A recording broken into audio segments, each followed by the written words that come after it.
Good evening. Welcome to left and right. భారతదేశంలో ఇప్పటి వరకు 2014 ఎన్నికల తర్వాత 2 సంవత్సరాలు పూర్తి కావస్తున్న నేపథ్యంలో భారతీయ జనతా పార్టీ అధికారంలోకి వచ్చి ఇప్పుడు జరుగుతున్న 5 రాష్ట్రాల ఎన్నికలను ఒక లిట్మస్ టెస్ట్గా చూస్తూ వచ్చారు.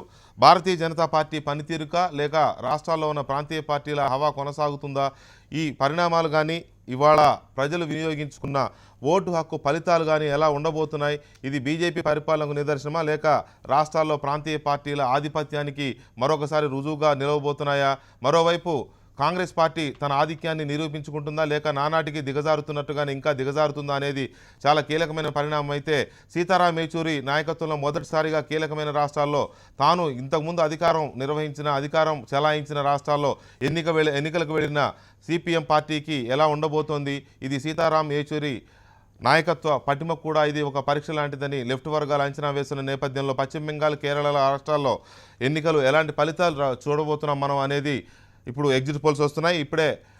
ఇవాళ చివరి దశ పోలింగ్ ముగిసింది. తమిళనాడు, కేరళ, పాండిచ్చేరిలో పోలింగ్ ముగిసింది.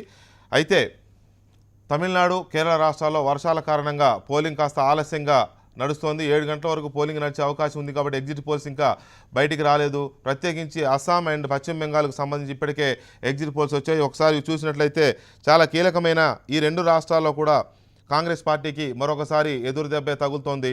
ప్రత్యేకించి తాను ఇప్పటివరకు 3 దఫాలుగా అస్సాంలో అధికారంలో ఉన్న కాంగ్రెస్ పార్టీ ఈసారి అధికారాన్ని బీజేపీకి చేజార్చుకుంటోంది. అస్సాంలో మనం చూసినట్లయితే ఇండియా టుడే సర్వే చెప్తోంది కాంగ్రెస్కి 30 సీట్ల వరకే పరిమితం అవుతోందని. కానీ ఎన్డీఏ మాత్రం 80 నుంచి 85 సీట్ల వరకు, 80 నుంచి 90 మధ్య వరకు సీట్లు రావచ్చు, ఖచ్చితంగా ఎన్డీఏ అధికారంలోకి వస్తుందని చెప్పి ఇండియా టుడే సర్వే చెప్తోంది. అలాగే ఏబీపీ ఆనంద సర్వే కూడా అదే చెప్తోంది. 81 సీట్లు ఎన్డీఏ కూటమికి వస్తాయని. అలాగే అస్సాం గణ పరిషత్ బీజేపీ కూటమిగా ఉన్నాయి, అక్కడ 81 సీట్లు వస్తాయని చెప్పి ఏబీపీ ఆనంద చెప్తోంది. అలాగే కాంగ్రెస్ పార్టీ 30 సీట్లకే పరిమితం అవుతుందనేది ఈ సర్వే చెప్తున్నమాట. అలాగే మిగతా ఛానళ్ళ అలాగే ఏజెన్సీల సర్వేలు కూడా అస్సాంలో కాంగ్రెస్కి ఈసారి ఎదురు దెబ్బ తప్పదనే చెప్తున్నాయి. అది కూడా చిన్న కాస్తా మెజారిటీ కాదు, బీజేపీకి ల్యాండ్ స్లైడ్ విక్టరీ వస్తున్నట్టుగానే అస్సాంలో మనం చూడొచ్చు.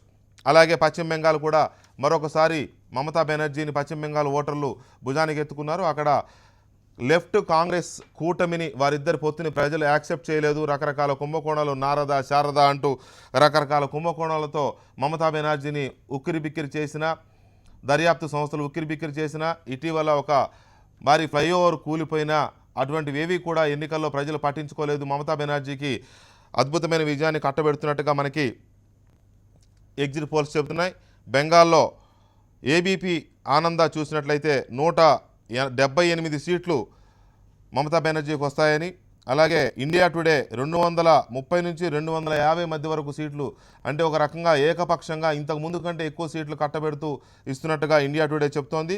ఇక సీ ఓటర్ టైమ్స్ నౌ మాత్రం 167 సీట్లు, గతం కంటే 15 సీట్లు తగ్గుతాయనేది Times Now and C voter చెప్తున్న సర్వే. ఇక లెఫ్ట్ ఫ్రంట్కు సంబంధించి టైమ్స్ నౌ చెప్తోంది 75 సీట్లు వస్తాయి లెఫ్ట్ అండ్ కాంగ్రెస్ ఫ్రంట్కి సంబంధించి, ఇవి 45 సీట్లు పెరుగుతున్నాయనేది వీళ్ళ అంచనా. అలాగే ఏబీపీ ఆనంద 110 సీట్లు వస్తాయని చెప్పి లెఫ్ట్ అండ్ కాంగ్రెస్కి కలిపి 110 సీట్లు వస్తాయని చెప్తుంది. ఇక ఇండియా టుడే అయితే చాలా తక్కువ నంబర్లో 40 సీట్ల వరకు, ఒక 5 అటు ఇటుగా 40 నుంచి 50 మధ్యలో ఉండొచ్చు అనేది కాంగ్రెస్ లెఫ్ట్ ఫ్రంట్కు 40 నుంచి 50 మధ్యలో ఉండొచ్చు అనేది ఈ 2 రాష్ట్రాల్లో వస్తున్న ఫలితాలు. సో ఎక్కడ చూసినా కూడా కాంగ్రెస్కి ఎదురు దెబ్బలే కనపడుతున్నాయి. అస్సాంలో బీజేపీ పుంజుకుంది. ఇప్పటి వరకు 0 సీట్లున్న బెంగాల్లో బీజేపీ ఈసారి 4 సీట్లు రావచ్చు అనేది ఒక ఛానల్ చెప్తున్న సర్వే సీ ఓటర్. అలాగే మిగతా ఇండియా టుడే మాత్రం 5 సీట్ల వరకు రావచ్చని కూడా ఇండియా టుడే చెప్తోంది బెంగాల్లో. సో ఓవరాల్గా చూసినట్లయితే మనకి ఇంకా 3 రాష్ట్రాలకు సంబంధించిన ఎగ్జిట్ పోల్స్ రావాల్సి ఉంది. తమిళనాడు, కేరళ అండ్ పాండిచ్చేరి. తమిళనాడులో డిఎంకే వర్సెస్ ఏఐడిఎంకే వార్ నడుస్తుంది. అక్కడ త్రిముఖ పోరా అనేది చూడాల్సి ఉంది. ఎందుకంటే విజయకాంత్ నాయకత్వంలో ఏర్పడిన సంక్షేమ కూటమి ఎలాంటి ఫలితాన్ని తీసుకురాబోతుందనేది చాలా కీలక పరిణామం. ఇక కేరళకు సంబంధించి కూడా ఎల్డీఎఫ్, యూడీఎఫ్ల మధ్య ఎలా ఉంది, ప్రస్తుతం అధికారంలో ఉన్న కాంగ్రెస్ నేతృత్వంలోని ఫ్రంట్ అధికారాన్ని కోల్పోతుందా లేక మళ్ళీ అధికారాన్ని తీసుకుంటుందా? పశ్చిమ బెంగాల్లో కాంగ్రెస్ లెఫ్ట్ కూటమిని తిరస్కరించిన ప్రజలు మరి అక్కడ వ్యతిరేకంతో పోరాడుతున్న కేరళలో రెండు వైరు వర్గాలుగా తలపడుతున్న కాంగ్రెస్ లెఫ్ట్లో దేనికి ఓటేస్తున్నారు కేరళలో అనేది కూడా చూడొచ్చు మనం. పాండిచ్చేరి చాలా చిన్న రాష్ట్రమైనా కూడా రంగస్వామికి మళ్ళీ పట్టం కడతారా రంగస్వామి కాంగ్రెస్కి, లేక మళ్ళీ కాంగ్రెస్కి అధికారం ఇస్తారా పాండిచ్చేరి ఓటర్లు అనేది కూడా చూడాల్సి ఉంటుంది. ఒక్కసారి నరసింహరావు గారు, ఈ ఫలితాలు మనం చూసినట్లయితే ఎగ్జిట్ పోల్సే క్లియర్గా కనబడుతుంది, కాంగ్రెస్ వ్యతిరేకత కనబడుతుంది మనకు అస్సాంలో. బెంగాల్లో అదే మనం చూస్తున్నాం ఎగ్జిట్ పోల్స్ ప్రకారం. కేరళ, తమిళనాడు అండ్ తమిళనాడులో ఇక కాంగ్రెస్ మనం చర్చించాల్సిన అవసరం ఉండదు ఎప్పుడు కూడా. అక్కడ ఇప్పుడు రెండు పార్టీలే, కాకపోతే మరి విజయకాంత్ ఏ రోల్ అనేది చూడాలి. సో ఓవరాల్గా ఈ ఎలక్షన్లో ఓటర్లు దేన్ని బేస్ చేసుకుని ఓటు వేశారు ఈ 5 రాష్ట్రాలు చూసినట్లయితే? 2011లో మొట్టమొదటి ఎన్నికలు జరిగినాయి 5 రాష్ట్రాల్లో కూడా. మళ్ళీ ఇప్పుడు ఎన్నికలు జరుగుతున్నాయి. 2011కి ఇప్పటికి పరిస్థితులు చాలా మారిపోయినాయి. కాంగ్రెస్ పార్టీ పూర్తిగా పతనమైపోయి అవసాన దశకు చేరుకుంది, దేశవ్యాప్తంగా అవసాన దశ తెచ్చుకుంది. అదే ఇక్కడ కూడా కనపడుతుంది. తర్వాత కొట్టొచ్చట్టు కనపడే అంశం ఏంటంటే బెంగాల్లో లేక తమిళనాడులో స్థానిక పార్టీలకి, ప్రాంతీయ పార్టీలకు పట్టం కడుతున్నారు. మళ్ళీ రెండోసారి కూడా పట్టం కడుతున్నారు. జాతీయ పార్టీలు నామరూపాలు లేకుండా పోతున్నాయి. బీజేపీ పక్కనే అస్సాంలో అధికారంలోకి వస్తుందని చెబుతున్నారు. మళ్ళీ బెంగాల్ ఎందుకు రావట్లే అధికారంలోకి, కనీసం ఎక్కువ సీట్లు ఎందుకు రావట్లా అంటే జాతీయ పార్టీల శకం ముగిసిపోయింది భారతదేశంలో అన్నది ఓటర్ ఢంకా బజా అని చెబుతున్నారు. అక్కడ గత్యంతరం లేదు కనుక స్థానిక పార్టీలతో కూడా పొత్తు పెట్టుకుంది అస్సాంలో పొత్తు పెట్టుకోవడం వలన వాళ్ళు కొన్ని బాగా గెలవగలుగుతున్నారు బీజేపీ వాళ్ళు. అంతేకాదు తమిళనాడులో ఇక్కడ కలకత్తాలో 11% వచ్చినాయి మొన్న పార్లమెంట్ ఎన్నికల్లో. 11% వాళ్ళు బీజేపీకి పడిన ఓట్లు ఎవరికి పడతాయి? బీజేపీ పడిన ఓట్లు తృణమూలకి పడవు, ఖచ్చితంగా వీళ్ళకే పడతాయి. కాంగ్రెస్కి లేక లెఫ్ట్ ఫ్రంట్కి పడతాయని కొంతమంది పరిశీలకులు విశ్లేషించారు. కానీ ఒకటి మామూలుగా ఎన్నికల సమయంలో ఒక తమాషా విషయం ఏంటంటే ఒక కలెక్టివ్ విజ్డమ్ ఒకటి ఆపరేట్ అవుతుంది. కలెక్టివ్ విజ్డమ్ వాళ్ళ బీజేపీకి అంత ముందు పడిన 1,00,000 ఓట్లు ఇప్పుడు ఎవరికి పడిన చూస్తే ఇప్పుడు ఏ నిష్పత్తిలో ఓటింగ్ జరిగిందో అదే నిష్పత్తిలో పడతాయి. అంత ఒక ఫ్రెండ్కి పడతాయి, ఇంకో ఫ్రెండ్కి పోతున్నది ఉండదు. అలాగే కొంతమంది తోట 30% మంది పోలవుతాం వల్ల ఓట్లు వస్తాం వల్ల మిగతా వాళ్ళంతా ఈ పార్టీకి వేస్తారు, లేక వీళ్ళంతా ఈ పార్టీకి వేస్తారు, ఈ వర్గం అంతా ఈ పార్టీకి వేసింది అనుకుంటే పొరపాటు. ఇప్పుడు మొత్తం జనరల్ ప్యాటర్న్ ఎలా ఉందో ఆ జనరల్ ప్యాటర్న్ ప్రకారమే మళ్ళీ ఓట్లు కూడా పడుతూ ఉంటాయి. అందువలన వాళ్ళ ప్రాంతీయ దీంట్లో జాతీయ పార్టీల శాఖ ముగిసిపోయింది. నెంబర్ 1. నెంబర్ 2, ప్రాంతీయ పార్టీల హవా వాళ్ళు రెండోసారి అయినా సరే వాళ్ళ మీద అనేక ఆరోపణలు వచ్చినాయి. అయినా బ్రహ్మాండంగా సాగుతుంది. పైగా ఈవిడ మమతా బెనర్జీ ఆడపిల్లలందరికీ సైకిల్ ఇచ్చింది, ₹2 కిలో బియ్యం ఇస్తుంది. అక్కడ ఆవిడకి ఇప్పుడు అందరూ చెప్పింది ఏంటంటే విశ్లేషకులు, ఈవిడంటే గ్రామాల్లో ఈవిడికి ఓట్లు పడతాయి కానీ పట్టణాల్లో పడవు, పట్టణాల్లో అందరూ కూడా వ్యతిరేకంగా ఉన్నారు, మిడిల్ క్లాస్ అందరూ వ్యతిరేకిస్తున్నారని చెప్పారు. కానీ వాళ్ళు ఆవిడకి చూస్తుంటే మొత్తం గ్రామాలు పట్టణాలు మొత్తం అంతా ఒకే రంగా ఏకపక్షంగా సాగింది, ఒకే రంగా ఆవిడ గెలుపు వస్తుంది.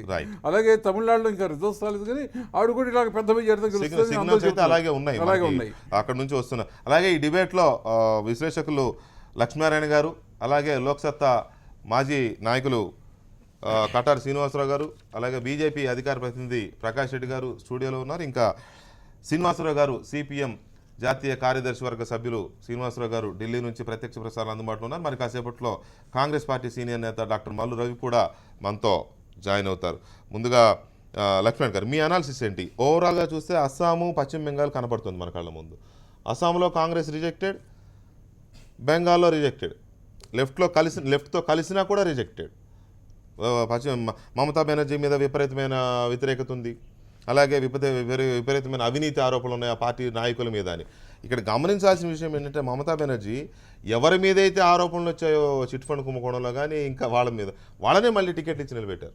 అంటే కొంచెం మొండి మొండితనమో తెలియదు కానీ నిలబెట్టి చూసుకుందామన్న తెగింపు ధోరణితో వెళ్ళినట్టు కనబడుతూ ఉంటుంది ఆ పరిస్థితి చూస్తే. కానీ మరి ఎగ్జిట్ పోల్ చూస్తే మీ అనాలిసిస్ ఏంటి? ఇవి అనూహ్యంగా వస్తున్నటువంటి ఫలితాలేం కాదు, ఊహించినటువంటి ఫలితాలే. బెంగాల్లో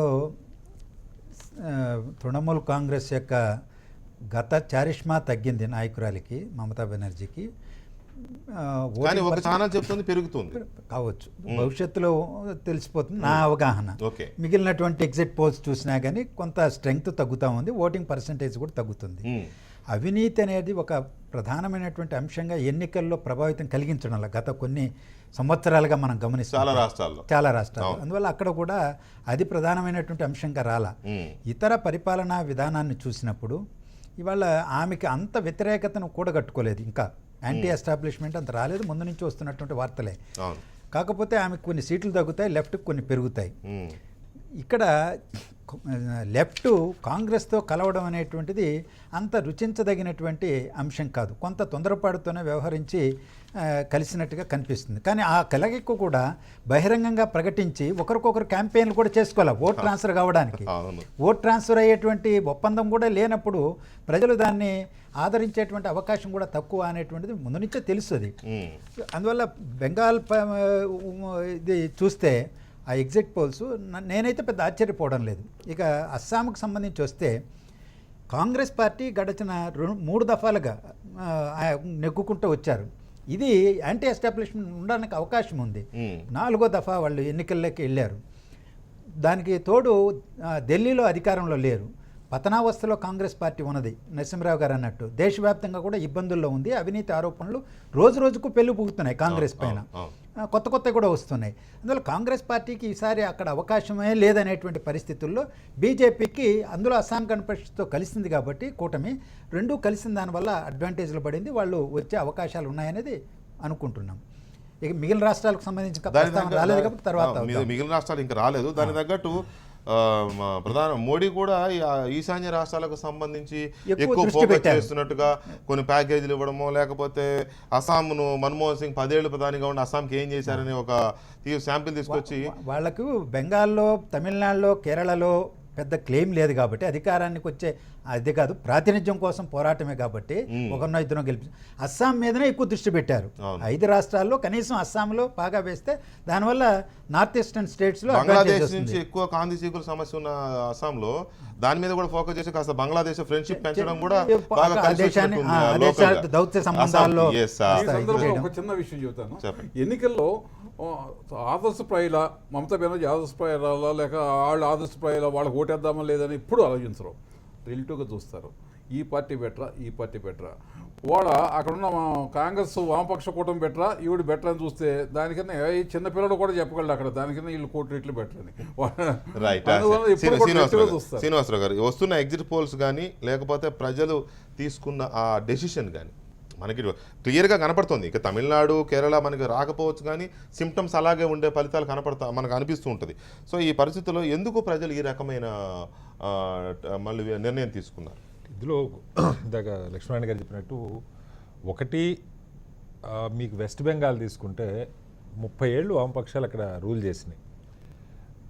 కాంగ్రెస్ గత కొన్ని దశాబ్దాలుగా అక్కడ స్లోగా కాంగ్రెస్ గ్రాఫ్ డౌన్ అవుతుంది. TMC last term first time Mamata అక్కడ అధికారంలోకి రావడం జరిగింది. సో 5 ఏళ్లలో పెద్దగా అంటే వామపక్షాల నుంచి ఈ పేదలు, శ్రామిక వర్గాలు వీళ్ళని ఆకట్టుకుంటూనే కొంత బ్రాడ్గా అవినీతి లేని పరిపాలన అందించడం జరిగింది. అయితే నిజంగానే అవినీతి మీద పెద్దగా ప్రజలు 1-2 ఆరోపణలు వచ్చినా కూడా పెద్దగా స్పందిస్తున్నటువంటి దాఖలా, ఎందుకంటే అవినీతి ఇప్పుడు. సో వెస్ట్ బెంగాల్లో ఇంకోటి కాంగ్రెస్తో కలవటం బహుశా అక్కడ గతంలో మీకు టీఎంసీ లేకముందు కాంగ్రెస్ వర్సెస్ వామపక్ష సిపిఎంగా ఉండే పరిస్థితి అక్కడ. సో అలాంటిది 2 పార్టీలు కలవటం కూడా నిజంగానే ప్రజలకి కొంత రుచించకపోయి ఉండొచ్చు. అయితే యాంటీ ఎస్టాబ్లిష్మెంట్ని దాటి మమత రావటం, ఎందుకంటే కొంచెం బాగా అంటే వేరియేషన్ ఉంది కానీ సర్వేల్లో కొన్ని ఇండియా టుడే ఇవి ఇస్తున్నాయి అయితే చాలా థంపింగ్ మెజార్టీ అవుట్ ఆఫ్ 294 చాలా ఎక్కువ చూస్తారు.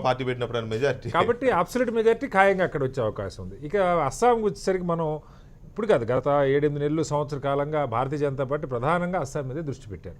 వాళ్ళకి వేరే చోట ఎక్కడ పెద్ద స్టేక్స్ ఏమి లేవు కాబట్టి అక్కడ గతంలో రూల్ చేసిన ఏజీపీ, ఒక రకంగా విద్యార్థి ఉద్యమాల నుంచి వచ్చినటువంటి ఏజీపీ, ముఖ్యమంత్రి అయినటువంటి ఆ గ్రూప్తో కలవటం, కాంగ్రెస్ అక్కడ అధికారంలో ఉంటాం. మనకి ఇప్పుడు గత గవర్నమెంట్ కాంగ్రెస్ అధికారంలో ఉంటాం. ఈ 2 కూడా ఏజీపీ ఒకటే కాదు, బోడో కౌన్సిల్తో కూడా కలిసారు. అదే బోడో కౌన్సిల్, బోడో ఫ్రంట్తో కూడా కలిశారు. సో ఈ 2 కూడా వాళ్ళకి భారతీయ జనతా పార్టీ కలిసి వచ్చి అక్కడ కూడా అంటే బేసిక్గా బీజేపీ కాదు, అక్కడ ఉన్నటువంటి అస్సాం గణ పరిషత్తు, తర్వాత బోడో డెవలప్మెంట్ ఫ్రంట్, ఈ రెండింటితో కలిసి వాళ్ళు గవర్నమెంట్ ఫామ్ చేసే అవకాశం ఉంది. అయితే అక్కడ కొంచెం మనకి వేరియేషన్ కనపడుతుంది. ఏఐడిఎఫ్కి ఒక 18 నుంచి 20 సీట్లు వచ్చే, అంటే హంగర్ ఆటానికి కూడా అస్సాంలో కొంత అవకాశం ఉన్నట్టుగా కనపడుతుంది. అంటే సర్వేలు మనం ఒక బ్రేకింగ్ చూడొచ్చు, కొన్ని వచ్చాయి కేరళకు సంబంధించి ఇండియా టుడే యాక్సిస్ అనేది ఈ మధ్యకాలంలో ఒక మంచి ఏజెన్సీగా దానికి ఢిల్లీలో 62 సీట్లు వస్తాయి అని చెప్పి చాలా దగ్గర నంబర్ ఇచ్చి మిగతా వాళ్ళందరూ 40, 50, 60 దగ్గర 50 దగ్గర ఆగారు. సో అలాంటి ఇండియా టుడే యాక్సిస్ కేరళలో ఎల్డిఎఫ్కి 88 నుంచి 101 వరకు రావచ్చు అనేది చెప్తున్న మాట. యూడిఎఫ్కి 38 నుంచి 48 వరకు రావచ్చు అనేది ఒక అంచనా వాళ్ళ ఎగ్జిట్ పోల్.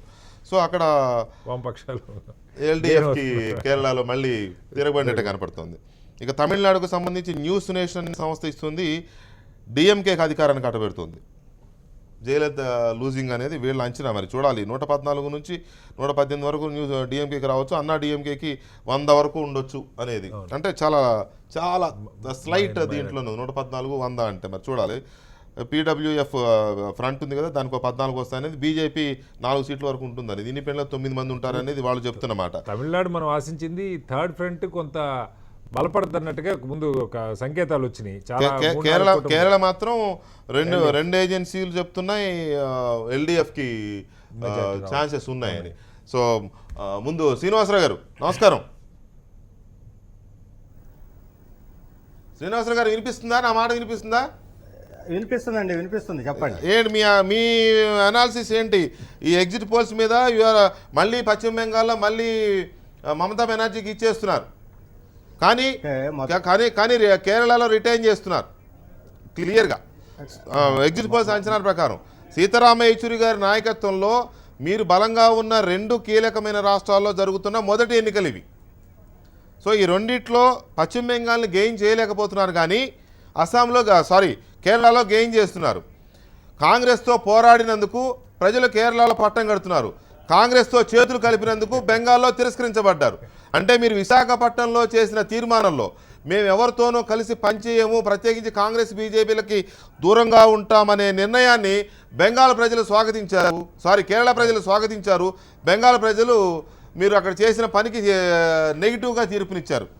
ప్లీజ్ శ్రీనివాసరావు గారు చెప్పండి. మొదటి విషయం వెంకటకృష్ణ గారు, మొదటి విషయం అంటే ఈరోజు ఎగ్జిట్ పోల్స్ వచ్చాయి, వీటిని మనం అధికారికంగా తీసుకోవడానికి వీల్లేదు. గతంలో మనకి చాలా ఇటువంటి ఎగ్జిట్ పోల్స్ వస్తూ ఉన్నాయి, కొన్ని సరైన అవుతున్నాయి, కొన్ని విఫలం అవుతున్నాయి.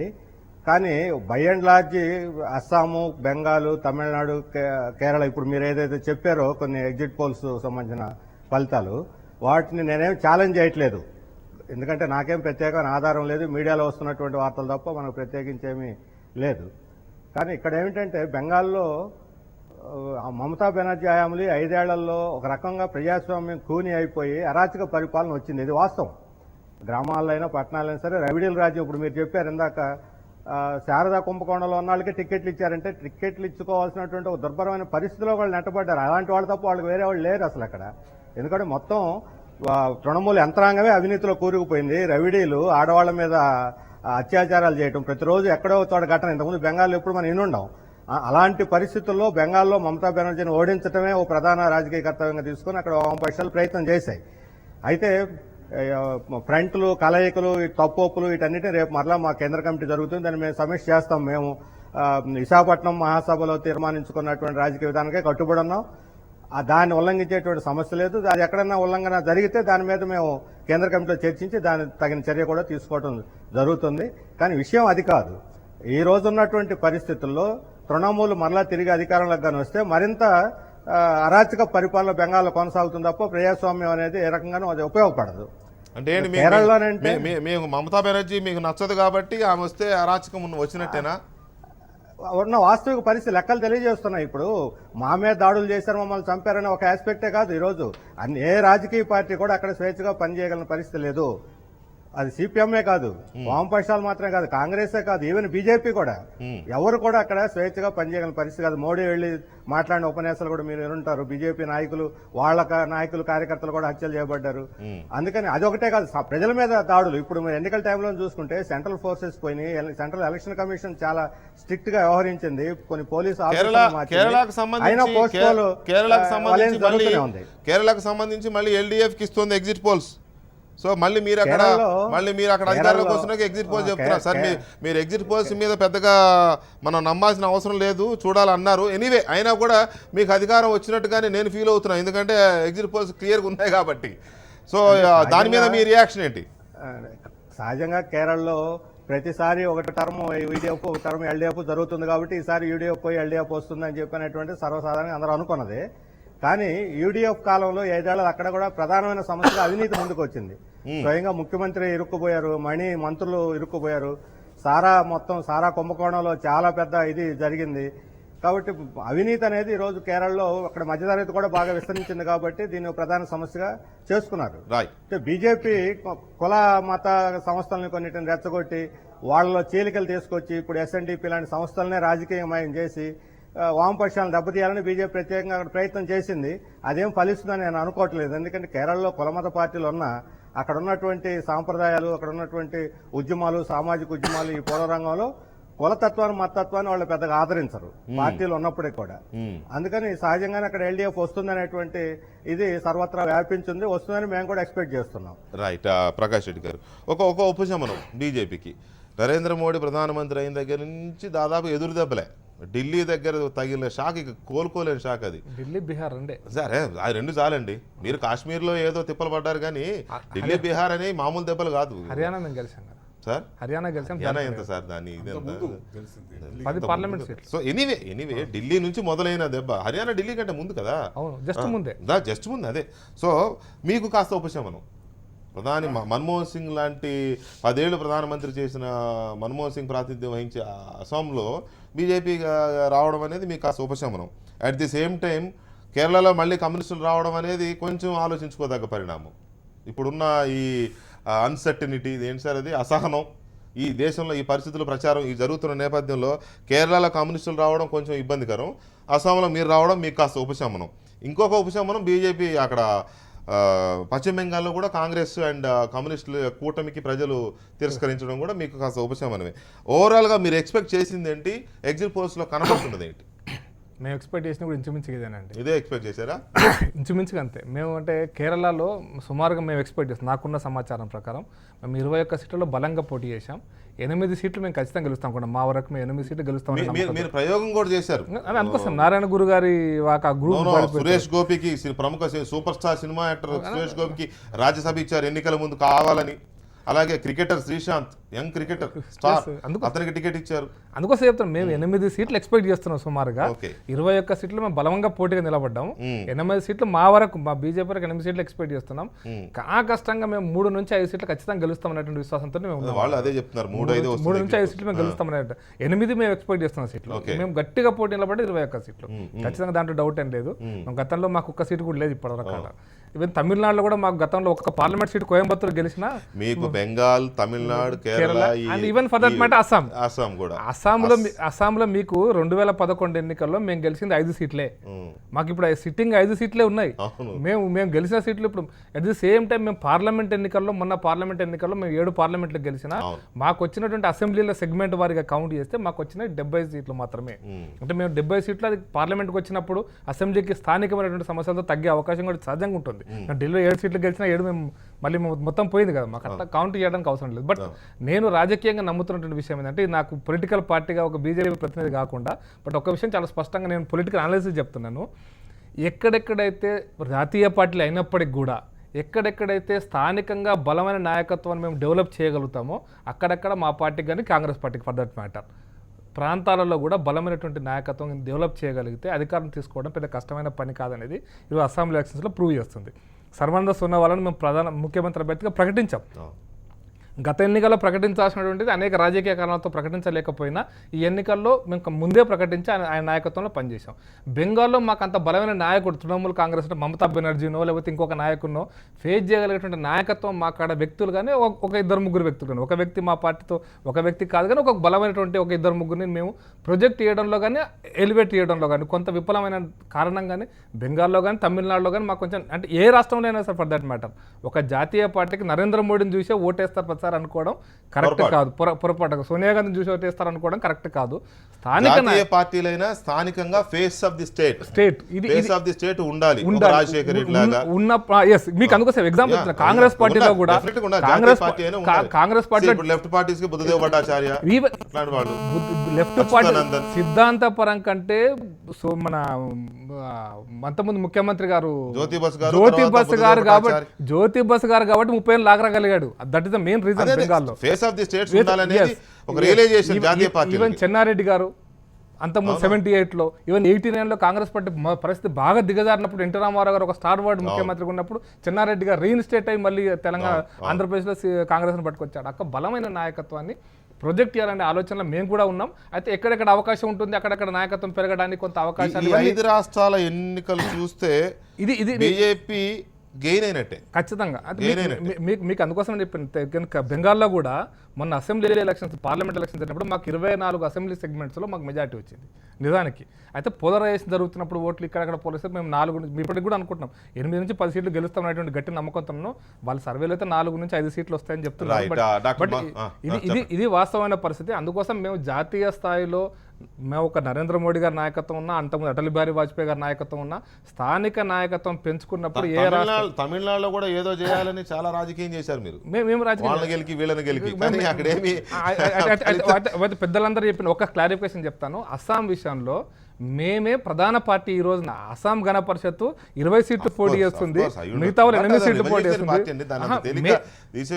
మేము 100 సీట్ల పైన పోటీ చేస్తున్నాం. అందుకోసం మేము మేము తోక పార్టీ కాదు, మాకు వాళ్ళు తోక పార్టీ. ఇప్పుడు కరెక్ట్ చెప్పాలంటే అనుకోకూడదండి మిత్రులు, వాళ్ళకి తెలుగు రాదు, ఈ ఛానల్ చూడకపోవచ్చు కానీ అయినా కూడా అట్లా పొద్దున మీతో ఎవరైనా పొత్తు పెట్టుకోవాలంటే ఓహో మమ్మల్ని కూడా ఇలాగే అంటే ఎవరు రారు. నా ఉద్దేశం అంటే నేను అనొచ్చు లేకపోతే ఇంకెవరన్నా. నా ఉద్దేశం అది కాదు. నా ఉద్దేశం చెప్పాల్సిన ఉద్దేశం అంటే మేము ప్రధాన పార్టీగా మేము పోటీ చేస్తాం కాబట్టి పార్టీగా అస్సాంలో మీకు చాలా కీలకమైన చేశారు, ప్రజలు మిమ్మల్ని గుర్తించారు. బీజేపీ ప్రాంతీయ పార్టీని ఓడించి ఎక్కడైనా గెలిచిందా?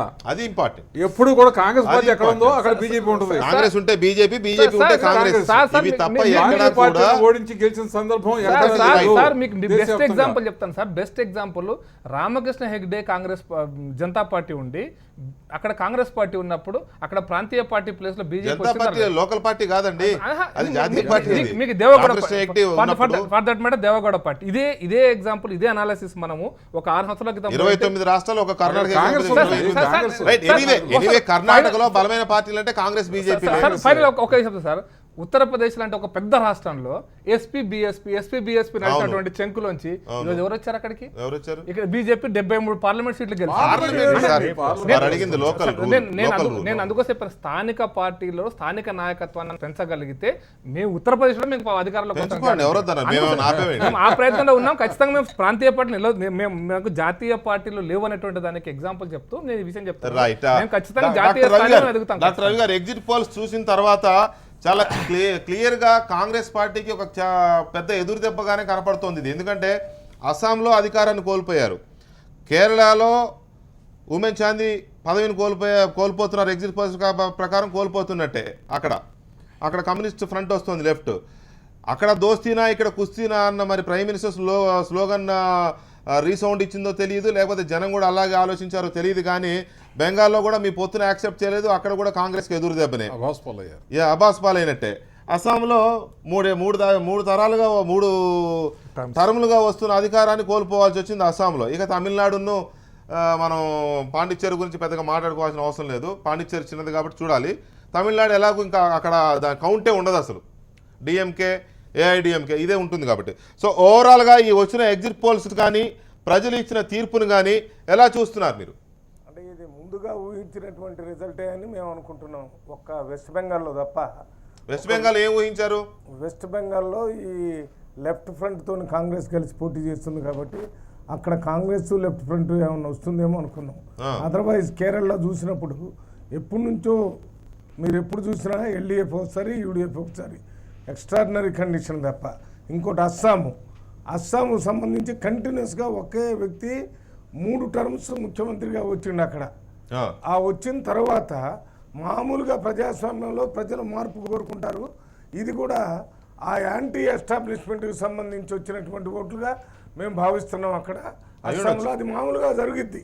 అది వచ్చింది రాలేదని అనుకుంటే ఇప్పుడు పోతే మళ్ళీ వస్తుందని చెప్పడానికి ఇప్పుడు ఇదొక ఉదాహరణ. కంటిన్యూస్గా మారేటప్పుడు ఆ సామాజిక సమీకరణలు మారుతుంటాయి. అక్కడ ప్రజలు కూడా ఒకటోసారి, రెండోసారి, మూడోసారి, రెండు కంటిన్యూస్గా 3 times వచ్చిన తర్వాత మళ్ళీ జరిగేటటువంటి ఎన్నికల్లో ఇంకో ఏదైనా కొత్త పార్టీని మనం ఎన్నుకోవాలి. అది కూడా బీజేపీ కేంద్రంలో ఉంది. అక్కడ లోకల్గా అస్సాం గణ పరిషత్ అని విద్యార్థులతో ఏర్పడినటువంటి పార్టీ, దాన్ని దీన్ని కలుపుకొని అక్కడ గెలిచారు. గెలవబోయే ఒక పరిస్థితి వచ్చింది. ఇక డిఎంకే, ఏడిఎంకే వచ్చినప్పుడు డిఎంకేతోని కాంగ్రెస్ పార్టీ కలిసి పోటీ చేస్తుంది. అక్కడ ఏమవుతుందో మరి డిఎంకే ముందుకు వస్తుంది అన్నట్టుగా కొన్ని వార్తలు వస్తున్నాయి. ఇక పాండిచేరి అంటే అది చాలాది, మరి అది ఏమొస్తుందో చూడలేదు. ఇవన్నీ కూడా మామూలుగా ప్రజాస్వామ్యంలో అత్యంత సహజంగా జరిగేటటువంటి పరిణామాలు. వీటి గురించి అక్కడ సతికిల పడిందో లేకపోతే ఇక్కడ పడిపోయిందో అని నరసింహరావు గారు అనుకుంటే వారి సంతోషం, వారి ఇష్టం. ఎందుకంటే వారు ఏమైనా అనుకోవచ్చు, వారు ఏదైనా సంతోషపడవచ్చు. మేము మాత్రం ఉన్న వాస్తవ పరిస్థితుల్లో ఈ రకంగా ఉంది కాబట్టి ఈ ఉన్న పరిస్థితుల్ని యాక్సెప్ట్ చేయాలా, ప్రజాస్వామ్యంలో ముందుకు పోవాలా. మాది జాతీయ పార్టీ. అంటే రవి గారు కాంగ్రెస్ ఓడిపోతాం సహజ పరిణామం అని మీరు అనుకుంటున్నారు. Hats off to you. చాలా సంతోషం నరసింహరావు గారు. 4-5 హ్యాట్స్ పెట్టుకోండి, 4 దాన్ని ఆఫ్ చేయండి హ్యాట్స్ ని. మాకేం అభ్యంతరం లేదు. ఎందుకంటే నేను ఎందుకు ఈ పరిణామాలు జరుగుతున్నాయో చెప్పాను. మేము 3 సార్లు అస్సాంలో కంటిన్యూస్గా ముఖ్యమంత్రిగా కాంగ్రెస్ పార్టీ గెలిచిందనే విషయాన్ని గమనించాలా. నిన్న మేము అంటే రవి గారు సరే, ఇప్పుడు చతికిల పడిందనే పదం మీకు రుచించకపోవచ్చు, నేను కాదనను. మీ అభ్యంతరాన్ని కూడా నేను రిసీవ్ చేసుకుంటా. కాకపోతే ఇక్కడ 3 సార్లు చేసినంత మాత్రాన సహజంగా వస్తుంది ఓటమి అనేది కాదు కదా. సహజ పరిణామం కాకూడదు. 3 సార్లు చేస్తే మరి అభివృద్ధి బాగా చేస్తే 4వ కూడా ఇవ్వచ్చు.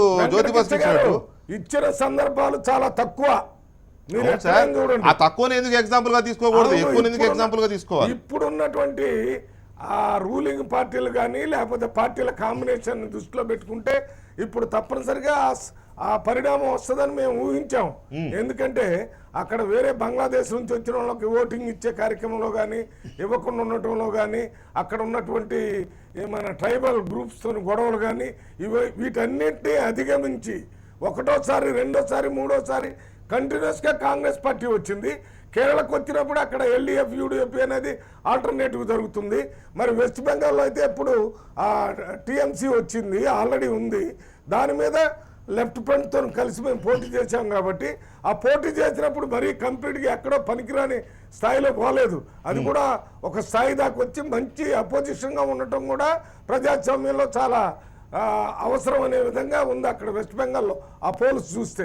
ఇంకా మరి ఏమీ లేదు, కాంగ్రెస్ పార్టీ అయిపోయింది పోయింది అని అనుకుంటే ఎవరు ఇష్టం వచ్చినట్టు వాళ్ళు అనుకోవచ్చు, సంతోషపడవచ్చు. అభిప్రాయాలు ఒక్కొక్కరికి ఒక్కో రకమైన అభిప్రాయాలు ఉంటాయి. తప్పనిసరిగా దాన్ని మనం దాన్ని చేయాల్సిన అవసరం లేదు. మన పార్టీ ఏంటి, మనం ఏంటి, అభిప్రాయాలు స్వేచ్ఛగా వ్యక్తపరిచేటటువంటి వ్యవస్థలో జరిగే ప్రజాస్వామ్య ఎన్నికలయ్యి, అందువల్లనే ఇవన్నీ ఈ రకంగా మారుతూ వస్తున్నాయి. ఇదొక అభిప్రాయమే కదా, ఎన్నికలు కూడా ఒక అభిప్రాయం. ఇదే అభిప్రాయం. కరెక్ట్, మీరు అన్నది కరెక్ట్, అథెంటికేటెడ్. రైట్. ఇక్కడ లక్ష్మీనారాయణ గారు, ప్రాంతీయ పార్టీల ఎరా కంటిన్యూ అవుతుంది, కంటిన్యూ అవడం కాదు ఇంకా బలపడుతుంది. ప్రత్యేకించి దక్షిణ భారతదేశంలో మనం చూస్తే ఇది ఇక మారేలా కనిపించట్లే. ఈ జాతీయ పార్టీలకు ఎంట్రీ ఇచ్చేలాగా అక్కడ ఢిల్లీ గద్దె మీద మోడీ ఉండని, రాహుల్ గాంధీ ఉండని, సోనియా గాంధీ ఉండని, మన్మోహన్ సింగ్ ఉండని, హరిహరాదులు రానిగాక అక్కడికి, కేసీఆర్ భాషలో చెప్పాలంటే హరిహరాదులు దిగిరాని ఢిల్లీ గద్దె మీదకి. రాష్ట్రాల్లో మాత్రం ప్రాంతీయ పార్టీల ఎరాని అంత తొందరగా ముగించే ఇది కనిపించట్లే ప్రజలు. ఎందుకు ఆ పరిణామం ఎందుకు? ఇవాళ ఈ ఎగ్జిట్ పోల్స్ చూసినప్పటికీ బీజేపీ చంకలు జరుచుకోవాల్సిన ఫలితాలు వాళ్ళకి ఏం రాలా. అస్సాంలో వాళ్ళకి అనుకూలంగా కనిపించిన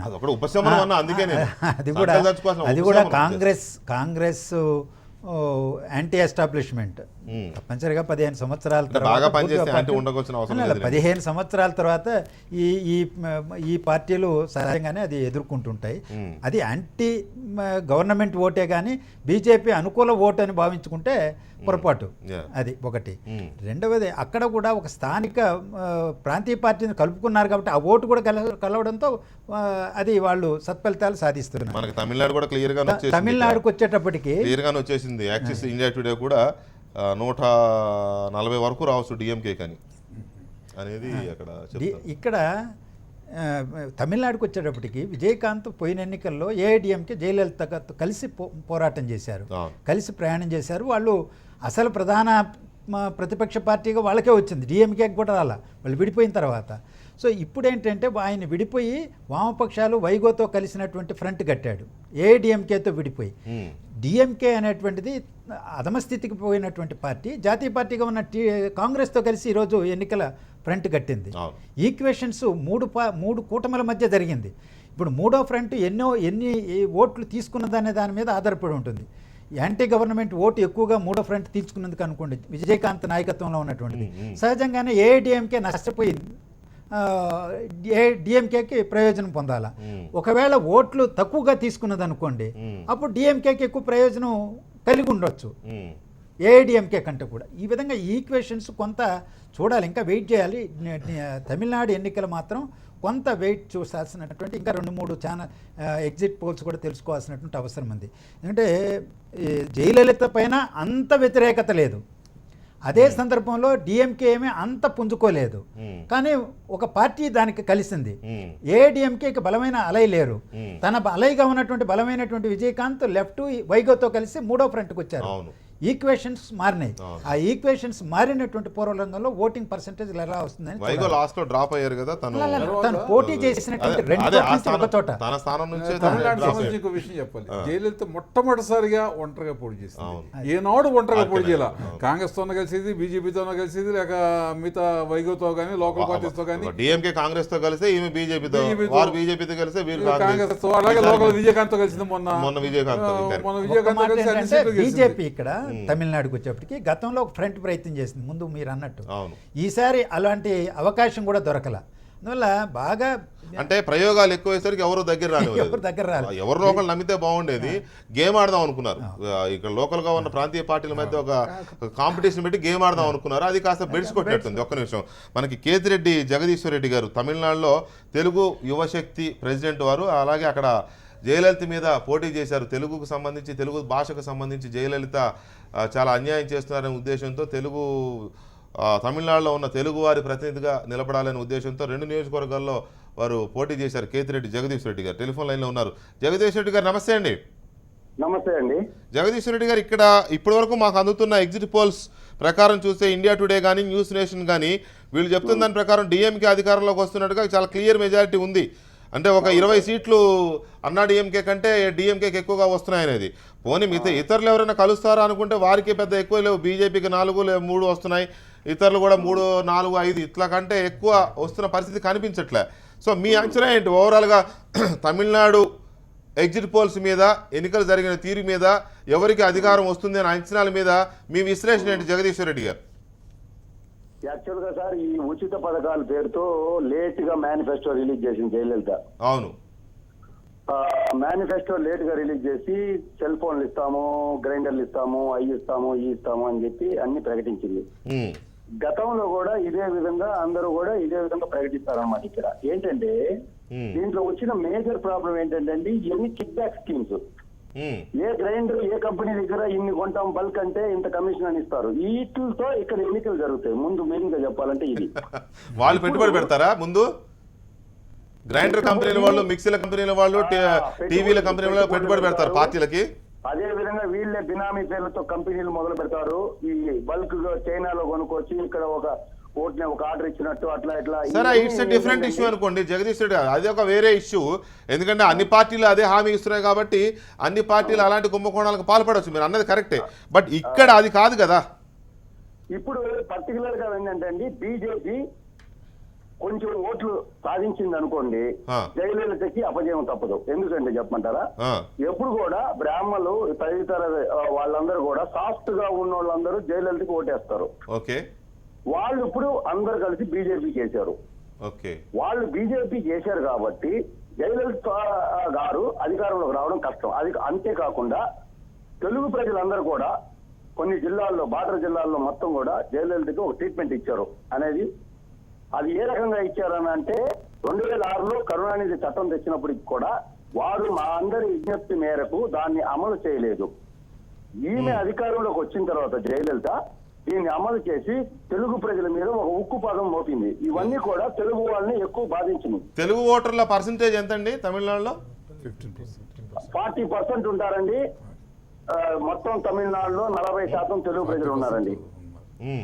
ఉన్నప్పటికీ కూడా వాళ్ళు కొంతమందికి వచ్చి తెలుగు రాదండి. అక్కడ మధురై, సేలం, అరుపుకోట, తేని జిల్లాల్లో ఉండే తెలుగు వాళ్ళందరికీ ఆల్రెడీ వాళ్ళని ఈ విధంగా నిర్బంధ భాష, తమిళ చట్టం అట్లాంటి చట్టాలు పెట్టి వాళ్ళు తమిళీయులుగా జనాభా లెక్కల్లో సైతం వాళ్ళు కేవలం ఇప్పుడు తెలుగు వాళ్ళు కాకుండా తమిళీయులుగానే చిత్రీకరిస్తూ తెలుగు వాళ్ళే లేరు, ఓన్లీ 7% ఉన్నారు అని అంటారు ఈ రాష్ట్రంలో. జగదీష్ రెడ్డి గారు, ఇక్కడ ఇంకొక కీలకమైన అంశం మనం చూస్తే తమిళనాడుకు సంబంధించి, నిజానికి గత ఎన్నికలప్పుడే కరుణానిధి చెప్పారు ఈ ఎన్నికలే నాకు లాస్ట్, నెక్స్ట్ టైం నేను పోటీ చేయను అని. ఈసారి అందరూ అనుకున్నారు స్టాలిన్ నాయకత్వంలో వెళ్తారని, కానీ పరిస్థితి బాగాలేదని గమనించారు ఏమో, కానీ కరుణానిధి మళ్ళీ లీడ్ చేశారు ఈసారి కూడా. సో కరుణానిధి వల్ల జనం మొగ్గు చూపినట్ట, జయలలిత మీద వ్యతిరేకత వల్ల మొగ్గు చూపినట్ట అనేది ఒకటి. రెండోది, ఇప్పుడు కనుక గెలిచినట్లయితే కరుణానిధి కాకుండా స్టాలిన్ ముఖ్యమంత్రి అవుతారని ఏమన్నా సిగ్నల్స్ జనానికి వెళ్ళడం వల్ల ఓటర్లు ఏమన్నా అటువైపు మొగ్గు చూపు ఉండొచ్చా? కరుణానిధి కంటిన్యూ చేసేదానికి కారణం వచ్చి అలగిరండి, వాళ్ళ సన్ను అలగిరి. అతను ముఖ్యమంత్రి కాకపోతే ఇతను ఎక్కడో స్టాలిన్ అని అనౌన్స్ చేస్తే ఇతను కాస్ట్ అవుట్ చేపిస్తాడు. అలగిరికి కొన్ని జిల్లాల్లో కొంచెం పట్టుంది, మధురై అక్కడంతా. ఆ పట్టుని రివర్స్ గా చేస్తాడని ఒక ఉద్దేశంతో కరుణానిధి చీఫ్ మినిస్టర్ అని అనౌన్స్ చేశారు. కరుణానిధి చీఫ్ మినిస్టర్ అని అనౌన్స్ చేయకపోతే ఇంకా ఎక్కువ వచ్చాయి. యూత్ అంతా కూడా స్టాలిన్ ముఖ్యమంత్రి అవుతాడు అని ఉంటే దాదాపు 140 స్థానాల వరకు వచ్చాయి. ఈ కరుణానిధి వల్ల కొంచెం తగ్గింది సంఖ్య, అంతే. ఇక్కడ ఉన్న పరిస్థితి ఎట్లా ఉంటుందంటే 5 years కు ఒక మార్పు కోరుకునే పరిస్థితి అండి ఇక్కడ. మొదట వచ్చిన నేషనల్ మీడియా మొత్తం వచ్చి జయలలిత గెలిచేస్తుంది, 160 వస్తున్నాయి అయ్యి అని చెప్పారండి. అవును, చెప్పిన తర్వాత ఆమె లేట్ గా మేనిఫెస్టో రిలీజ్ చేసిందండి. మేనిఫెస్టో అనేది కూడా పనిచేయలేదని అనిపిస్తుందండి. ఎందుకని చెప్పమంటారా?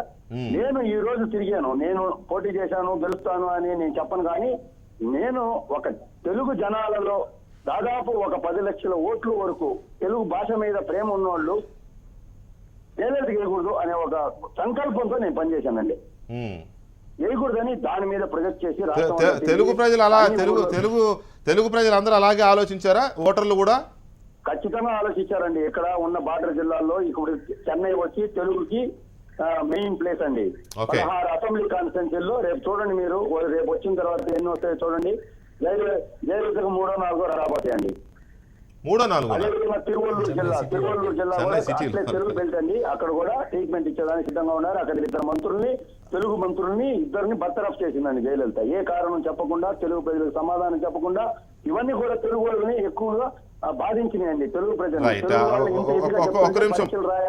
జగదీష్ రెడ్డి గారు ఒక్క నిమిషం ఉండండి. ఇబ్బంది పడుతుంటే దాదాపు 12,000 మంది విద్యార్థుల్ని ఇబ్బంది పెట్టింది.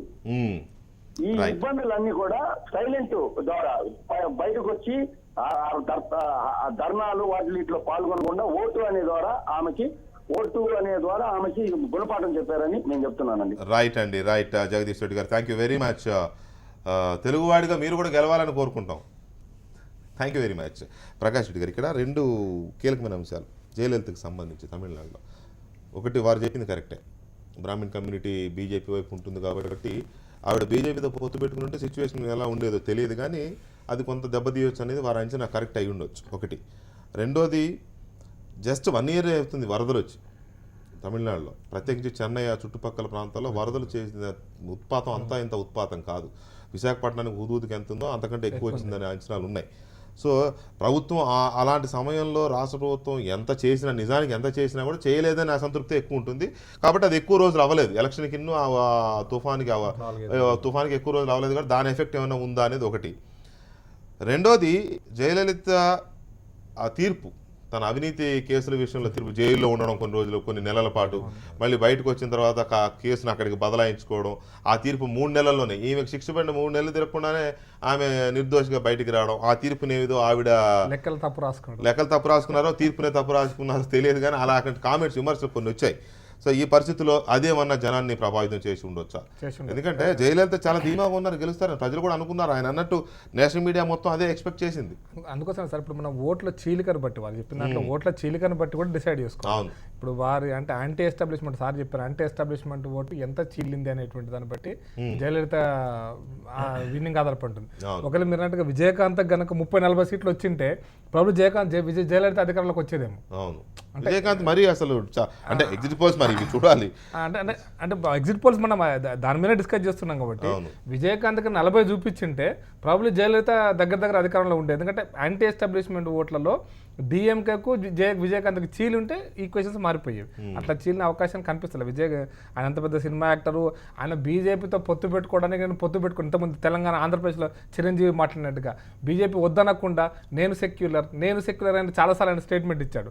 బీజేపీని వద్దనకుండా అంటే బీజేపీ ఎందుకు వద్దనుకో, జయలలితను ఎందుకు వద్దనుకో, జయలలితను వద్దనుకోలేదు. ఆయన మేము సీరియస్గా మీరు అన్నట్టుగా మీరు ఇంతకుముందు మీరు లాజికల్గా ఎంత చెప్పినా మేము ఆయన సినిమా యాక్టర్ విజయకాంత్తో కలిసి పోటీ చేద్దాం అనేటువంటి ఆలోచన మాత్రం ఖచ్చితంగా పెడదాం. అది కూడా అంత దూరం కూడా పోయింది డిస్కషన్కి. అయినా కూడా ఆయన రెడీగా లేకుండా ఏదో ఏమైపోతుంది అనుకుని ఫలితాలు అనుభవిస్తున్నాడు. So that is different issue.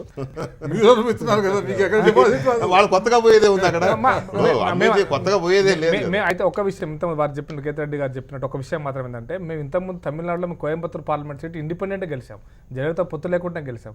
అక్కడ గెలిచిన వ్యక్తి కూడా బ్రాహ్మణ్ కాదు, పున్ రాధాకృష్ణన్ ఇస్ బీసీ. అక్కడ ఆయన గెలిచినా కూడా బ్రాహ్మణ మద్దతు గెలిచి ఉండొచ్చు. అందుకోసం కోయంబత్తూరు ఆయన చెప్పింది అంటే 2 పాయింట్లు ఉన్నాయి. తెలుగు వారి ఓట్లు జయలలితకి యాంటీగా పడతాయి, బ్రాహ్మణ్ ఓట్లు బీజేపీకి పడి ఉంటాయి. అందువల్ల ఏమి నష్టం లేదు. ఎందుకంటే సాఫ్ట్ గా ఉండే ఓటర్లు జయలలితకి వేస్తారు, వాళ్ళు కాస్త బీజేపీకి వేశారు, నరేంద్ర మోడీకి చూసేశారు, RSS చూసేశారు, వేశారు. ఇంకా 3-4 వేల ఓట్లు ఇక్కడ చీలో 10 సీట్లు తగ్గిపోయింది. రైట్. జయలలిత వేరు బీజేపీ వేరు అనేటువంటి భావన కూడా ఉండడానికి అవకాశం లేదు. ఏఐడిఎంకే వ్యక్తే డిప్యూటీ స్పీకర్గా లోక్సభలో ఉన్నారు. లోక్సభ రాజ్యసభ వ్యవహారాలు పరిశీలించిన మనందరికీ కూడా తెలుసు, ఏఐడిఎంకే అన్ని సందర్భాల్లో ఎన్డీఏ కూటమితో బీజేపీతోనే ఉన్నది. తమిళనాడు రాజకీయాలకు వచ్చేటప్పటికి తను స్వతంత్రంగా వ్యవహరిస్తున్నది తప్ప ఆమె కేసు నుంచి బయటపడడానికి కూడా బీజేపీ కేంద్ర ప్రభుత్వం సహకారం లేకుండా ఉండొచ్చు. కానీ ఓట్లు కలిసి పోటీ చేస్తే ఓట్ ట్రాన్స్ఫర్ అవుతుంది కదా, విడిగా చేస్తే ఓట్ ట్రాన్స్ఫర్. కలిసి పోటీ చేస్తేనే ఎక్కువ నష్టం, కలిసి పోటీ చేస్తేనే ఇంకా ఎక్కువ నష్టం అని వాళ్ళు పార్టీ ఓటు కోసం అయితే ఉన్న పార్టీ ఓటు పోయింది అన్నట్టుగా తయారైంది పరిస్థితి. తర్వాత అండి అవినీతి గురించి ఆవిడ అవినీతి ఆరోపణలు ఎన్నున్నా కానీ ఈ గత 5 ఏళ్లలో డిఎంకే మీద వచ్చిన అవినీతి ఆరోపణలు చూస్తే కడిమూలి మీద కానీ, రాజా మీద కానీ, ముసలి మారణ మీద కానీ వాళ్ళ మీద ఉన్న అవినీతి ఆరోపణలతో పోలిస్తే ఇవి అవినీతి చాలా చిన్నది. కానీ జైలుకి వెళ్ళి తీర్పు కన్ఫర్మ్ అయిన తర్వాత మళ్ళీ వెంటనే వాళ్ళు 1000 కోట్లు మింగేశారు అవినీతి ఆరోపణలు. కరెక్టే సార్, వాళ్ళు ముగ్గురు కానీ వాళ్ళు శిక్ష అనుభవించారు, ఆ కేసులు తప్ప ప్రూవ్ కాలేదు. కనిమొళి రాజా ఇద్దరు జైల్లో ఉండి వచ్చారు కదా. బట్ ఇక్కడ ఈమె తీర్పు విషయంలో దేశవ్యాప్తంగా చర్చ జరిగింది. ఇంత ఇదిగా తీర్పు ఎలా వచ్చేసింది విత్ ఇన్ డేస్ అనే దాని చర్చ జరిగింది. చర్చించడం దేశవ్యాప్తంగా చర్చ జరిగినప్పుడు అది ప్రజలు ఓటు రూపంలో చూపించారు. రైట్, దీని మీద తమిళనాడు తీర్పు మీద మల్రవి గారు అండ్ శ్రీనివాసరావు గారు ఒపీనియన్స్ కూడా తీసుకుందాం చిన్న విరామం తర్వాత.